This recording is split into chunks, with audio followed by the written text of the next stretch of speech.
You are listening to Lighthearted, the official podcast of the United States Lighthouse Society. My name is Jeremy D'Entremont. Welcome. My co-host today is Cindy Johnson, Secretary for Friends of Portsmouth Harbor Lighthouses and ACE copy editor. Hi, Cindy. Hi, Jeremy. Thank you. Today is August 13th, and this is episode 238 of Lighthearted. In a few minutes, we'll listen to a conversation about an organization that is caring for 2 historic lighthouses in Wisconsin. So we are about halfway through the summer. How's it going, Cindy? So far, so good, especially now that it's gotten a lot less humid. It's really been pleasant outside. I still haven't really done anything summery, so I think I need to get on that. Some swimming, mini golf, visiting some lighthouses, of course. Yeah, and sadly, we haven't been able to visit our favorite lighthouse, or at least not get right up to it because of that walkway still not being rebuilt, which probably isn't going to happen this year. No. Hopefully, we'll be doing tours of Portsmouth Harbor Lighthouse next season. But you and I and our friend Michelle, and possibly some dancing kids as well. I don't want to say too much to give it away, but we're going to be there this Saturday dancing to Meet Me at the Lighthouse for the U.S. Lighthouse Society Dance Contest. Yeah, we are. That's going to be fun. It'll be a lot of fun. Hope you've been practicing your steps. Well, not really, but I think I'm about as ready as I'll ever be. So it'll be fun regardless. That's exactly how I feel about it. That's the spirit. So just a quick reminder that the dance contest, the deadline for submissions, video submissions, the deadline is August 14th. And there is information if you go to the front page of the Society website, uslhs.org, under What's New. There's a link there to all the information about the dance contest, and we're still trying to get as many people as possible around the country at lighthouses to join in on this fun event. So we'll wait and see what happens, but hopefully soon we'll get a lot of submissions. So I mentioned your copy editing in the introduction. You and I are getting into the home stretch of publishing a new book for the U.S. Lighthouse Society. We are. I think we make a pretty good team. Yeah, I agree. We're definitely almost done with it. The book is by my good friend, retired Coast Guard Admiral Dan May, who's had a long career as an ocean engineer for the Coast Guard. The book is his memoirs of his many lighthouse projects he's worked on over the years, including the move of Block Island Southeast Lighthouse in Rhode Island and erosion control at Montauk Lighthouse. There are a lot of stories in the book that will be of interest to lighthouse buffs. I expect it to be available in around a month or so.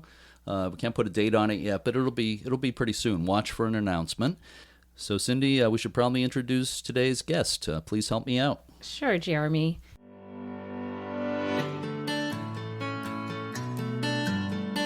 Porte de Mort, from the French meaning Door of the Dead, is a strait that connects Lake Michigan to Green Bay, Wisconsin. At its narrowest point between Plum Island and the Door Peninsula, the passage is about 1 1/3 miles across. A lighthouse was established on Plum Island in 1849, but it was determined to be too far west to aid shipping. It was replaced by a lighthouse and fog signal on Pilot Island, less than 2 miles to the southeast. The station's fog bell was soon upgraded to a powerful horn. It was still difficult for mariners to determine the exact route to enter the Porte de Mort passage, so in 1897 a pair of range lights was established on Plum Island. The lighthouse tower that served as the front range was replaced by a modern steel tower in 1964, but the rear range lighthouse remains.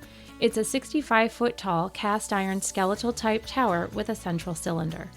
Plum and Pilot Islands were made part of the Green Bay National Wildlife Refuge in 2007, and management of the lighthouses went to the U.S. Fish and Wildlife Service. Friends of Plum and Pilot Islands was formed to work with Fish and Wildlife for the preservation of the historic properties. The Friends have completed a number of restoration projects. Mary Beth Volmer is the president of Friends of Plum and Pilot Islands. I had the pleasure of speaking with her recently. Let's listen to that conversation now. I'm speaking today with Mary Beth Volmer, who is the president of Friends of Plum and Pilot Islands in Wisconsin. Thank you so much for being with me today, Mary Beth. Well, thank you so much for inviting me. Obviously, we're going to talk about the lighthouses, but could you tell me a little bit about your background and how you came to be the president of Friends of Plum and Pilot Islands? Just pretty much being at the right place at the right time. I had gone to Door County, which is in northern part of Wisconsin, with some friends, and we did a little girl trip. And we saw these islands and were very intrigued by them. So my friend did some research and she said, oh, they're starting a friends group and we should be part of it. I had no idea what a friends group was all about, but we joined it, got to meet some of the wonderful people that were involved with the friends group. And the president was asking for someone to write their newsletter. And I said, well, I can help you out until you find someone that knows what they're doing. And I wrote it for 10 years.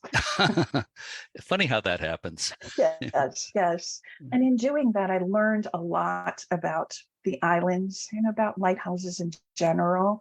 Mm-hmm. And when the opportunity presented itself to become president, then I said, well, yeah, I am interested in it. And so now I've been president for the last 3 years, and I re-upped my term for another 3 years. Mm-hmm. Oh, that's great. I'm just wondering, would you say that before you got involved with the group, were lighthouses kind of on your radar? Were you a lighthouse buff at all, or have you become one since you've gotten involved? A little of both. A little of both. Yes. My father would often take us to area lighthouses. I live near the Milwaukee area, so we would see some of the lighthouses around Milwaukee, and then up the Lake Michigan coast. But getting involved in the friends group in the organization has just, it set a trigger. So now my husband and I, wherever we're visiting, we try and find some lighthouse, whether it be in the States or when we went to Germany, we managed to find one. Yeah. There's great ones in Europe too. It's easy to catch the lighthouse bug. Yeah, for sure. So moving on to the local history there, there's a strait there that is called Porte de More or less. I'm not quite sure how not Porte de More or less. I didn't say that quite right. But Porte de More, this name of the strait. And I think that may be approximately how local people pronounce it. But how did the strait get that particular name? Well, Porte de More is a French word that translates loosely to death's door. Mm-hmm.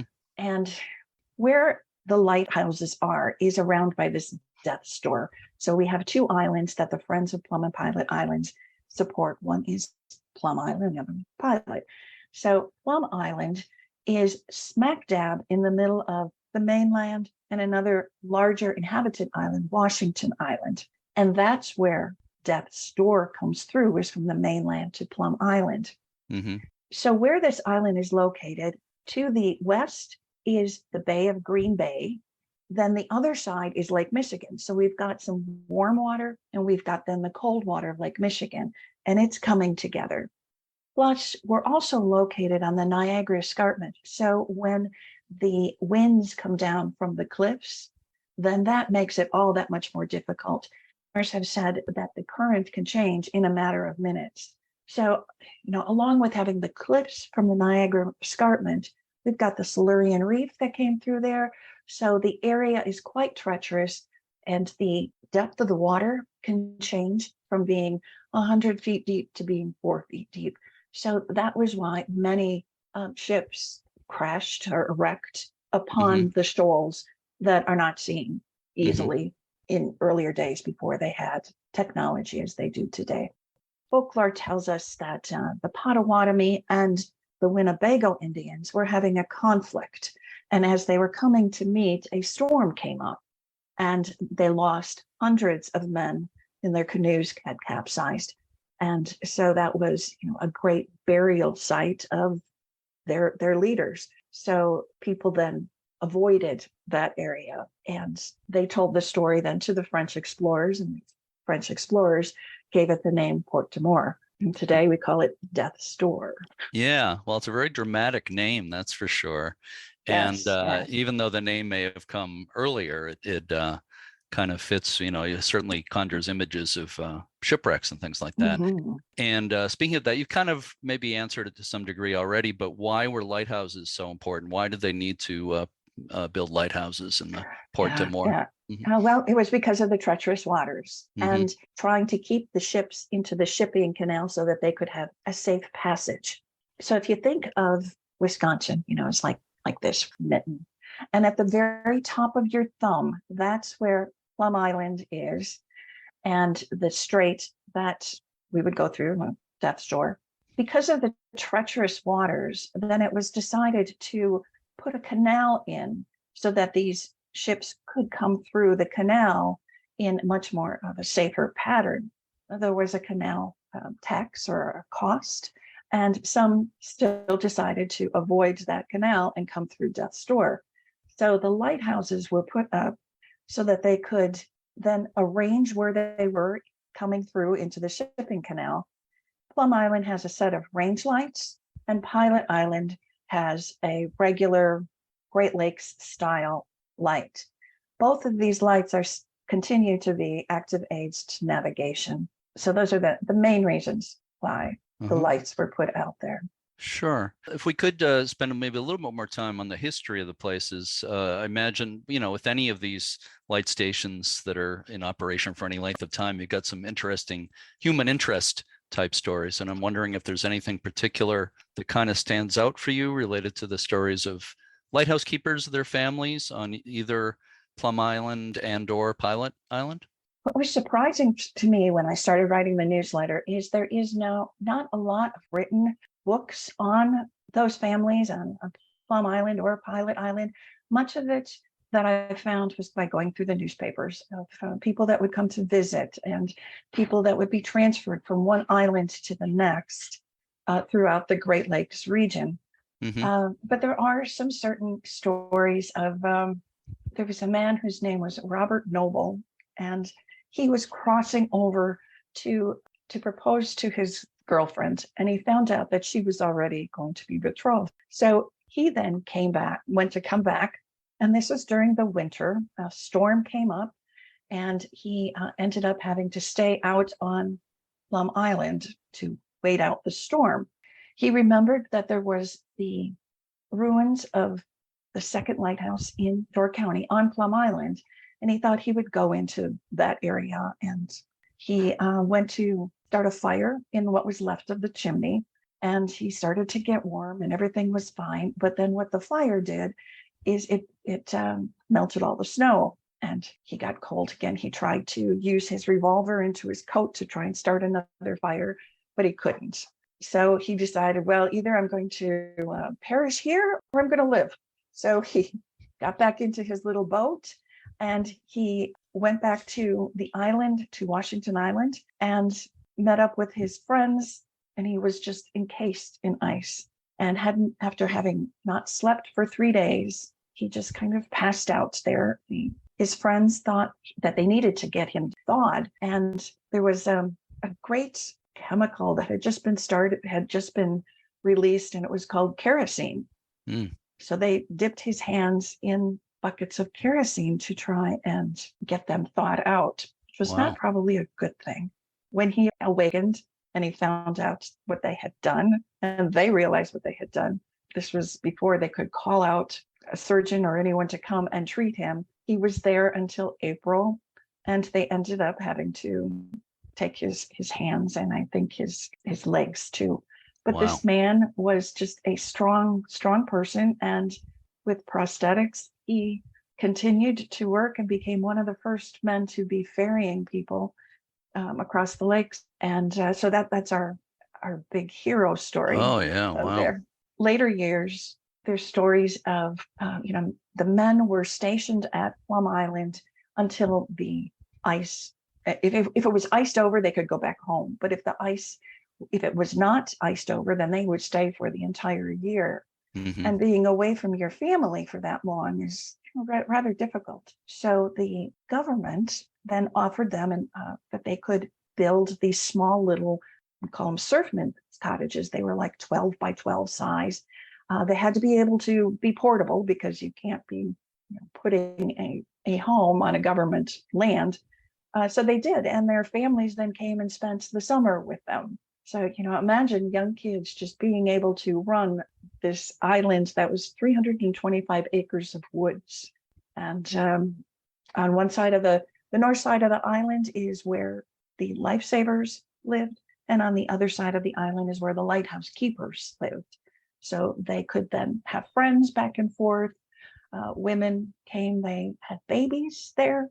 Hmm. which I thought was just remarkable. But they could call across to the inhabited island, Washington Island, and ask to bring the doctor over to assist them. They would wash their clothes in the lake. They would hang them out on the line, just like our parents did. But they were on a small little island, and they still got to keep, staying with their fathers. Hmm. Well, in the early days, it had to be an extremely isolated place, obviously, Oh, especially yes. in the winter. But Yes. it makes me wonder. Of course, it would be iced over a lot in the winter. Was it possible sometimes to walk long distances on the ice from the Mhm. islands? Yeah. Yes, yes, Hmm. you could. And the mailman would come from the mainland to Plum Island, to Washington Island, to Pilot Island to deliver the mail Hmm. on a horse-drawn sleigh. Wow. There were certain areas that they knew would be thicker, and they would know that that was the trail that they were to go across. You said something about how you didn't find much in writing about the human history of these places. Are you thinking of writing anything? Yes, and especially on Pilot Island is only 3.5 acres. It's a small little rock spit, Hmm. and there were families that lived out on that island throughout the season. It was built in 1858, so 100 plus years later, there is remnants of lilac bushes on the island. Hmm. And I can think of, a woman that she hears that her husband is stationed there, and she's going to come. And usually the wife of the keeper would be the one who would cook for everyone. So Hmm. she's going to be coming out and making home on this remote island, and wants to be bringing something that helps her remember what home is like. So she brings along a lilac bush, and every season then it then blooms. And here it is 100 years later, and those are still blooming. Or more than 150 years later. Yes, Yeah. 150 years. Yes, Wow, that's yes. incredible. It's a hardy plant. Can you tell me how the Friends of Plum and Pilot Islands was formed in the first place? Plum and Pilot Islands, being federally owned, were transferred to the Bureau of Land Management when the Coast Guard found them as being excess. Okay. And they had certain uniquenesses about them that fit with the U.S. Fish and Wildlife Service's mission to be protecting wildlife. So then there became a transfer to the U.S. Fish and Wildlife Service. And the U.S. Fish and Wildlife Service runs on a very, very tight budget. And in order to be doing any kind of restoration work, they needed to be partnering with a nonprofit entity. And so they then started the Friends of Plum and Pilot Islands. So Hmm. the Friends group, our main mission is to be working with them. We partner with them to be doing fundraising and advocacy. We bring people to the island. We fundraise for doing the restoration work on the historic maritime structures that are on the island. And we work very, very closely with them to accomplish both of our joint missions. And the islands are within the Green Bay National Wildlife Refuge, is that correct? Yes, yes. And so the Mhm. Green Bay National Wildlife Refuge is one of the oldest wildlife refuges in the U.S. Fish and Wildlife Service. And so I imagine your group works pretty closely with the refuge. We do, Yeah. yes. We have a Mhm. refuge manager that then works side by side with us doing trail maintenance, doing any small types of restoration work, and goes out and we do joint talks about the wildlife and about the preservation that we're doing of the buildings. It just makes me think. I always love hearing about cases where wildlife and historical preservation go hand in hand, preserving wildlife and preserving history Yes, like this. And yes, they're not mutually exclusive. Sometimes people, I think, maybe see them that right, way, but they're certainly right. not at all. So it's great to hear. Yeah, as Plum Island has never really been inhabited, Hmm. other than the keepers from the Life Saving Service and the Coast Guard and the lighthouse keepers. It is pretty much a wild island. And Hmm. in fact, we have a pair of nesting bald eagles that have been on the island for generations. And as we start to get close to their nest, they're very vocal. I'll bet. What other types of wildlife do you have around there? Do Oh, you well, have we have other birds of prey, that kind of thing as well? we have had osprey come by, but Hmm. the eagles have scared them off. Mm-hmm. We're on the international flyway for bird migration. Mm-hmm. So in the spring, then we get hundreds of songbirds that come through. Mm-hmm. And we'll have an annual birding festival for folks that can be identifying birds by their calls or by the trees that they like. And they'll come out and get their numbers of, oh, I saw this one and that one. Yep. Yeah. We also have deer, many deer. Mm-hmm. We do have a hunt in the fall of the year. It keeps the numbers down, but they can swim. So they come from the other islands. We do have many snakes, which keeps the little rodents down. So thankfully. We're in an area of Wisconsin where they're not poisonous. So there's no worries there. Yeah. We also have frogs that are the size of your hand because they don't have any natural predators, dragonflies and turtles, anything else that could survive out on that island. Yeah, it's quite for not a huge island, that's quite an array of wildlife. So let's get into public access a bit to these places. I understand your organization actually offers Lighthouse cruises. We do. They stop at Plum Island. Can you tell me a little bit more about that? How often do they happen? What part of the year do they happen in? And maybe a little bit about what's included in those tours. I can do that. Yes. So Plum Island is open from Memorial Day to Labor Day. And that's mainly because of the waters. On the earlier part in the spring of the year, the waves are still too rocky that you don't, it's difficult for you to be going in a smaller boat. And on the other side of Labor Day, it gets kind of dicey then too. For the last, say about 10 years, there's a charter service that had brought folks over to Plum Island and let them walk around and enjoy the wildness of that island. And he had decided to retire and wanted to keep his boat in the Lake Michigan waters. So he offered us to buy the boat. And we said, oh, we really don't have that kind of money. But a donor stepped forward and purchased the boat for us. Wow. So yes, so now we own the boat, and we use the boat to be bringing our volunteers across, but also as a tour boat. And the proceeds then go back into historic preservation. So the boat is available, I think, depending on our captain's schedules, pretty much any day of the week. And you can charter the entire boat for yourself or for your friends, or you can go on a per passenger rate. And it then comes out of Washington Island. It's a 2-hour tour, takes you around Plum Island, around Pilot Island, and you get a chance to spot some of the area shipwrecks. There's one shipwreck that is about 100 feet from the shore of Plum Island, and her name is called the Grape Shot. She was an early lumber schooner, and when the water is clear, she's just in about 10 feet of water. You can see her huge centerboard and the parts of her that are still there. And then over by Pilot Island, there are 3 shipwrecks that had happened within 2 years. And as they crashed together and fell into the water, they're kind of like a triangle. They're in 100 feet of water, so you can't visibly see them, but you can see them from our sight sonar on the boat.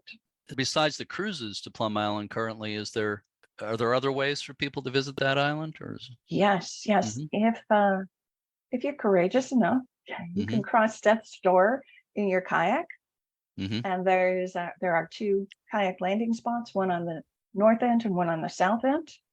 You can bring your own boat, and there is other charter services within the northern Door County area that you can come and explore Plum Island. Pilot Island is not open to the public. When the transfer occurred, then the Fish and Wildlife Service found that there were many different types of colonial nesting birds that needed that island so that they could be raising their young. And so that island was deemed as being a bird sanctuary. You can observe it from the shoreline, and you can observe many different types of birds, from cormorants to pelicans to different types of seagulls. Egrets sometimes come and fish off of the shores. So it's a beautiful place. One time we had gone out there, and all of a sudden it was very quiet, and that we were wondering, well, why could that be? Usually you hear all the cacophony of the birds. And as we continued up the shoreline, we found that there was an eagle that was nesting, or not nesting, but sitting up in the trees. And he scared away all of the other birds. Uh-huh. I was very surprised you just said you have pelicans.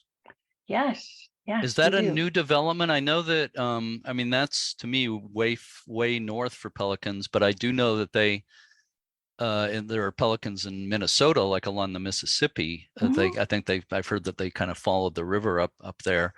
But I didn't realize there were pelicans in Wisconsin. Yes. Yes. And they just came within the last 3 to 5 years. Okay. They used to be seen quite often, and then something happened and they were gone. And now they come, and they're beautiful to watch, as they're in formation, flying through the air, and as they're landing and taking off. Yeah, it's just a very different sight to see. Absolutely. These are white pelicans, is that right? Yes. Yeah.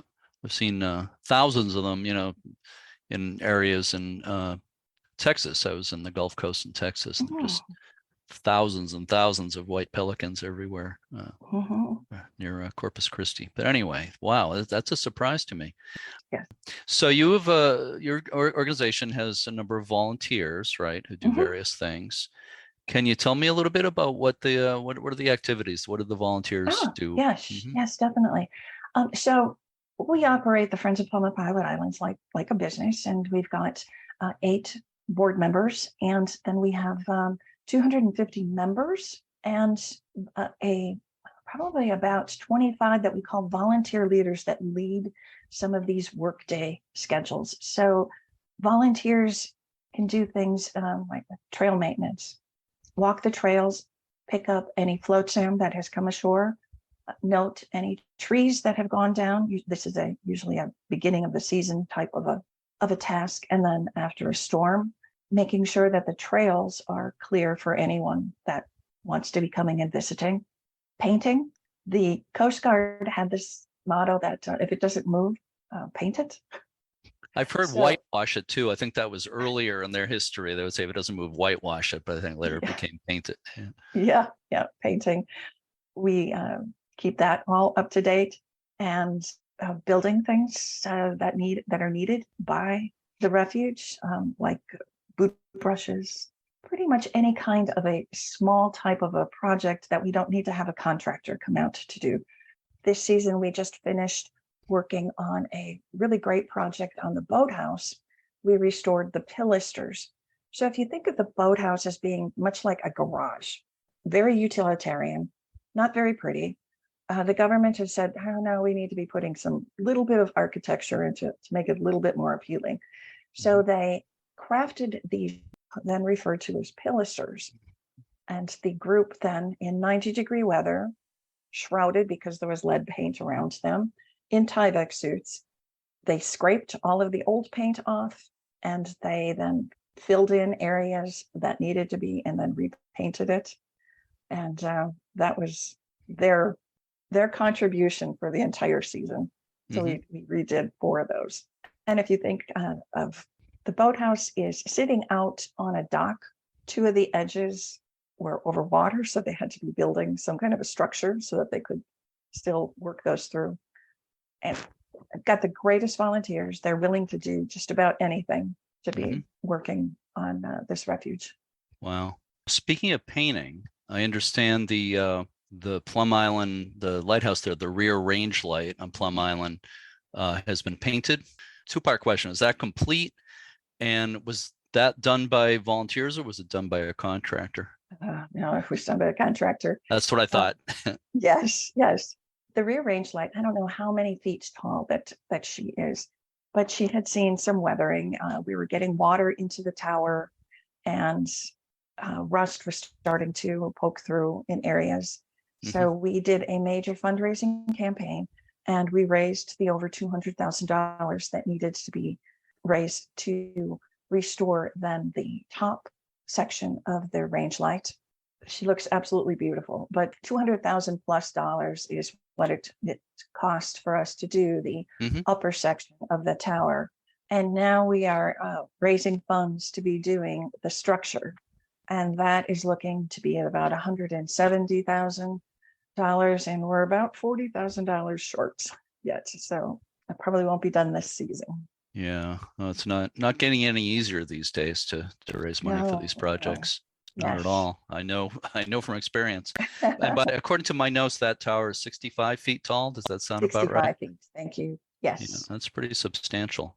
It's a lot of painting, and it's of course it's got that central cylinder and the supports, and everything needs to be painted properly. Yes. Yeah. Yes. I'm sure you have to. And it was lead paint applied, so it all had to be abated. And if you let it go too long, you get a lot of rust on those structures as well. You don't get as much rust, I think, in the saltwater. I mean, a freshwater area like that as we do near saltwater. But I'm sure you do get some rust. Yeah.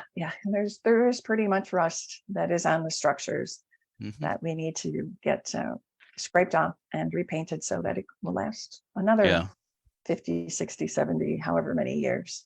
Well, that and longer, I would hope. But one thing I saw that I thought was really interesting when I was looking up things on the internet about you and the group is that you founded something called Women in Preservation. What's that all about? Oh, yeah, my labor of love. When I was coming out to volunteer during work days on the island, I was noticing I was the only woman that was there. And I couldn't understand why, because I enjoyed it immensely. And the men were just so helpful in teaching me how to be handling a drill, how to be cutting. And so I started this Women in Preservation group. And the motto is no one leaves the refuge without dirt under their fingernails and knowledge within their soul. And we would bring women out to the island, and they would be mentored by men to learn how to be using power tools. And we build things. So when you come out to visit Plum Island, then you'll be able to see the visitors kiosk that we built.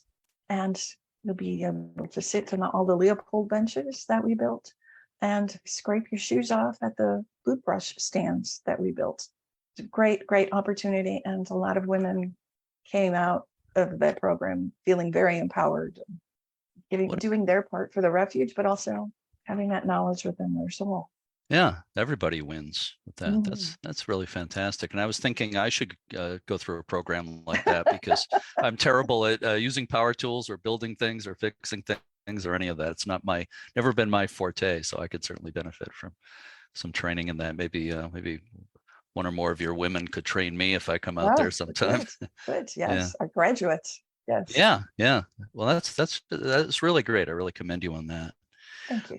So we touched on the wildlife earlier. I'm wondering if your organization, your volunteers, is there any involvement with that aspect of things, kind of the natural environment as well as the physical structures? Yes. So a couple of years ago, we just on a whim thought we'd seen so many monarch butterflies throughout the island, and we thought, wouldn't it be interesting to tag them and see if they make it down to Mexico? So we did that, and it was really funny watching 40, 50-year-old women jumping through the air with nets catching butterflies, but it was something that we learned too. And we talked to the Washington Island School and said, hey, we're doing this. Would you like to bring your kids out and join in with us? So they brought their students out, and they then built an entire curriculum around the monarch butterflies. The kids know so much more than what I do about what generation that they could be. They can even pick up a butterfly and they can find out they can look at it and know if it's a male or a female. Just unreal. And they then, with this program, partnered then with schools down in Mexico, learned about some of the culture, differences in culture. And this last year, they added to the program by searching, by looking at these monarch butterflies and seeing if they have this other kind of virus that is also decimating the monarch butterflies. Luckily, none of ours did, but the kids then were exposed to just a different way of looking at the wildlife that is on this island. Another thing, it was kind of a whim. We were looking to see if maybe we had bats on the island. It's a wooded island. So we then scheduled an overnighter. So on a Fish and Wildlife Service refuge, you cannot camp, but we could be overnight for doing scientific studies. So the refuge manager did a crash course on using an echolator, and we all waited until night, till dusk, and we walked out onto the trail with his little antenna, and all of a sudden we started hearing beep, beep, beep, beep, beep, beep, beep, beep. And in one of the buildings, the bats were coming, just hundreds of them flying out of the windows. Wow. It was just unreal. So we reached out to the Department of Natural Resources and told them about this.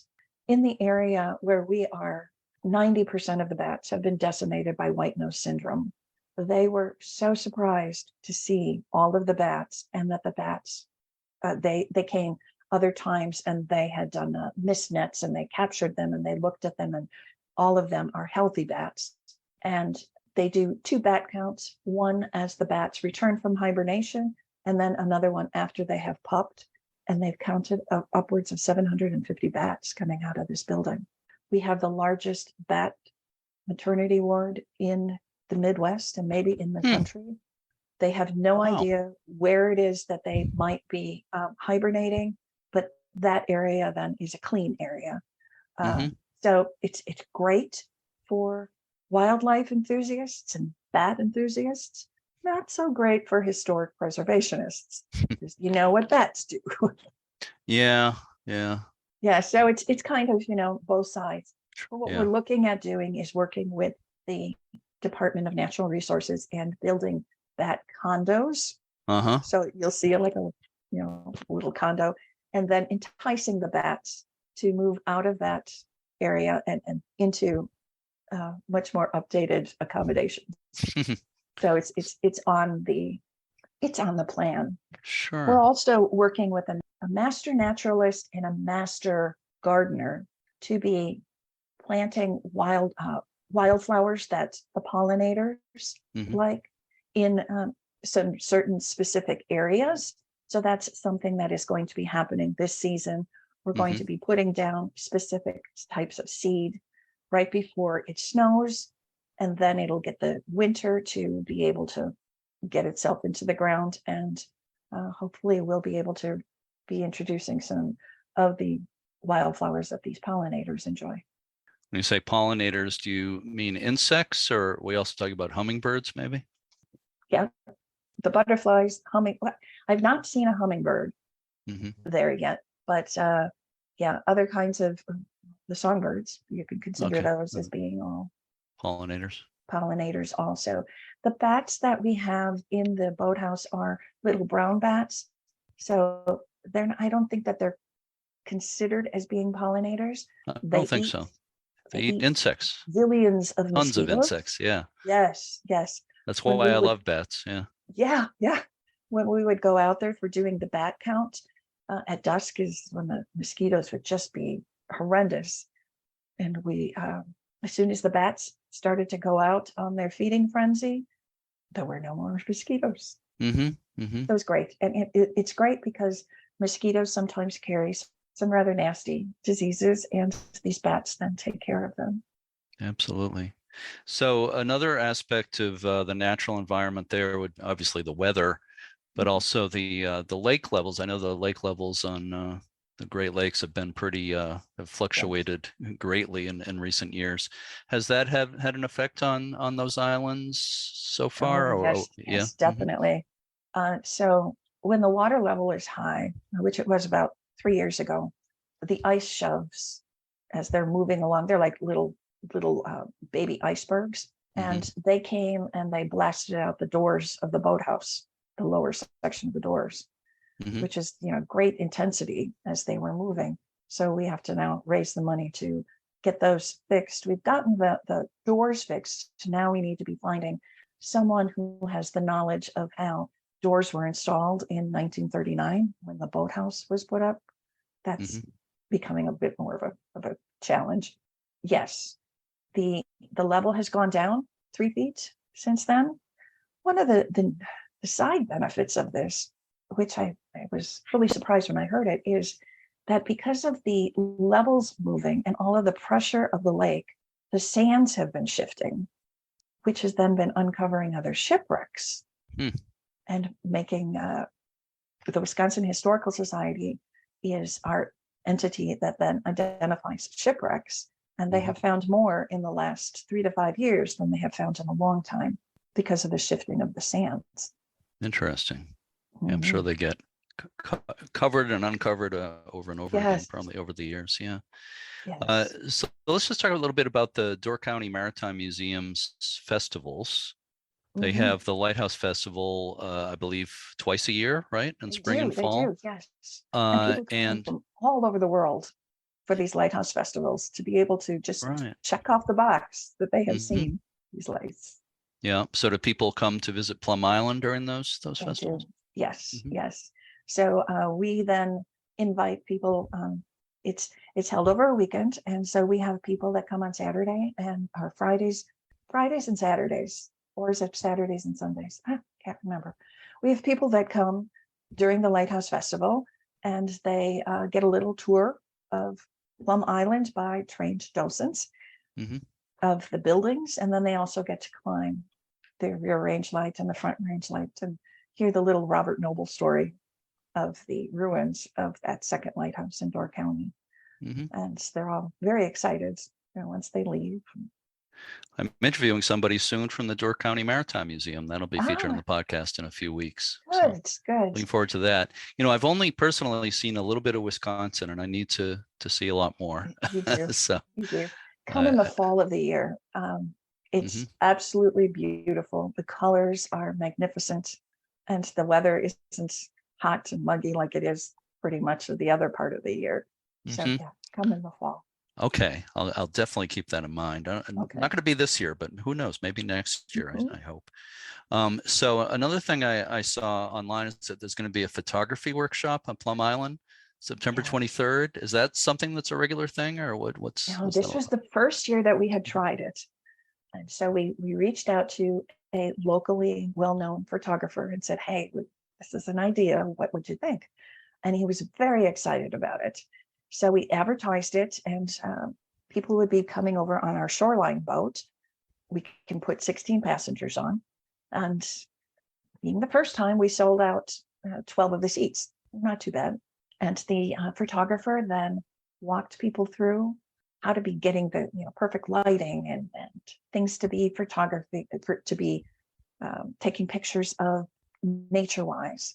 And he helped guide them through that process, and then provided them with some information that they could be taking along with them.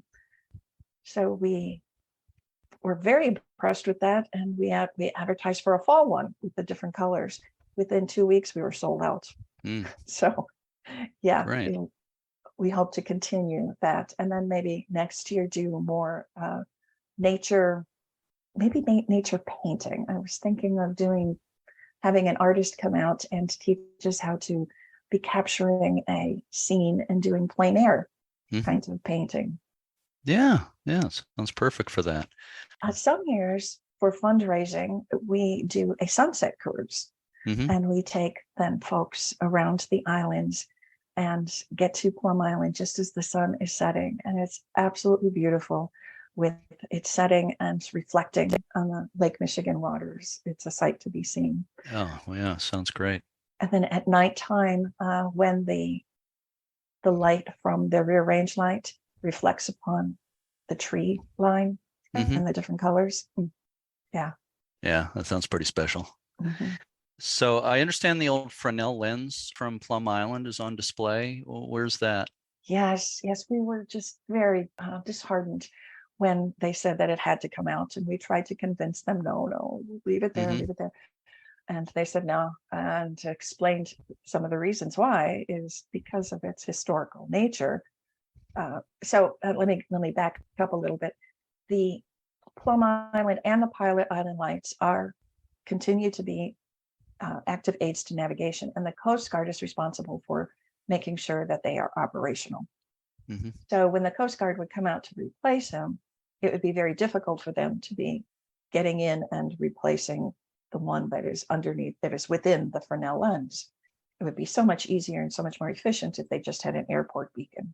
So we worked with them to bringing out a specialist who brought the fourth order Fresnel lens out.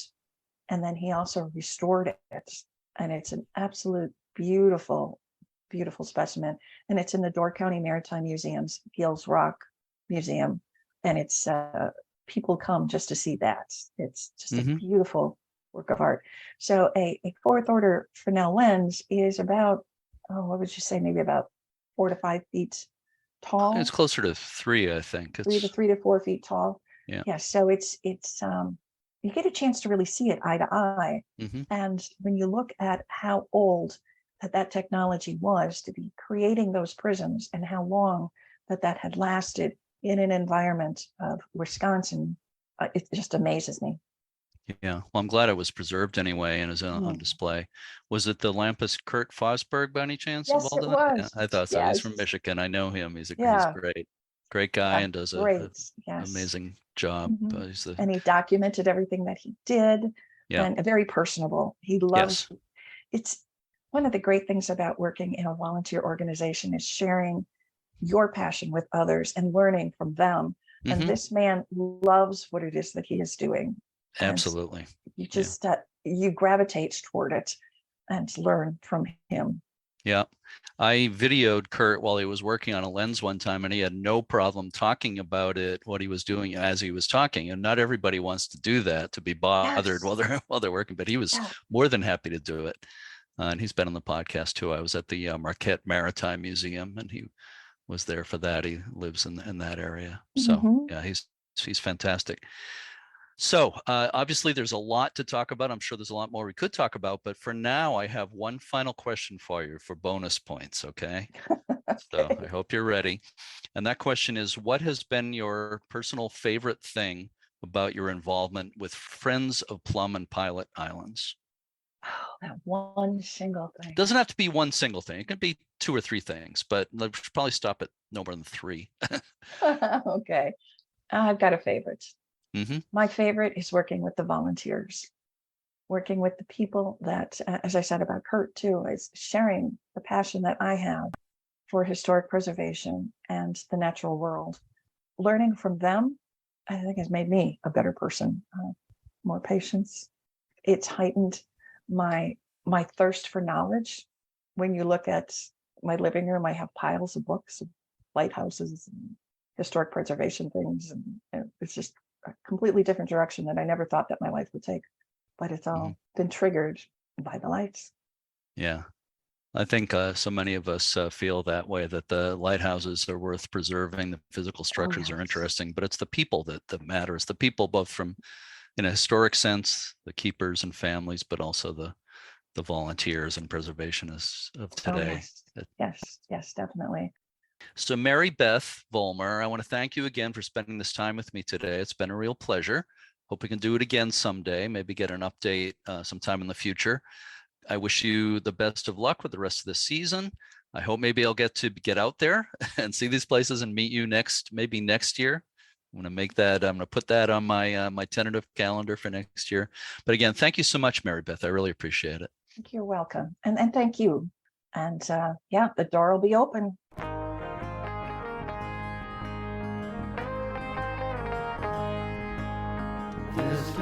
You can read more about the Friends of Plum and Pilot Islands at plumandpilot.org. You can get all the information about their lighthouse cruises on the site, and there's also an online store with apparel and souvenirs. I've only seen a little bit of Wisconsin so far, but I hope I can go back and do one of the tours that stops at Plum Island. Looks very beautiful and interesting. Be sure to visit uslhs.org to learn more about everything the U.S. Lighthouse Society offers, and remember that donations and memberships help support this podcast. The USLHS tours next year in Ohio and Northern California still have room, and also the international tour in the Caribbean and one in Denmark and Germany. I may be going on the one to Denmark and Germany next summer, at least I hope so. So do you have a quote for us, Cindy? I sure do. The historian David McCullough once wrote, quote, "History is a guide to navigation in perilous times. History is who we are and why we are the way we are," unquote. Yeah, he was a smart guy, David McCullough. I was lucky enough to meet him back in the 1990s. I was working at WGBH TV in Boston. He was very friendly and down to earth. So, we will be back next week with a new episode of Lighthearted. Until then, to all our regular listeners and our new ones, thank you so much for listening, and keep a good light.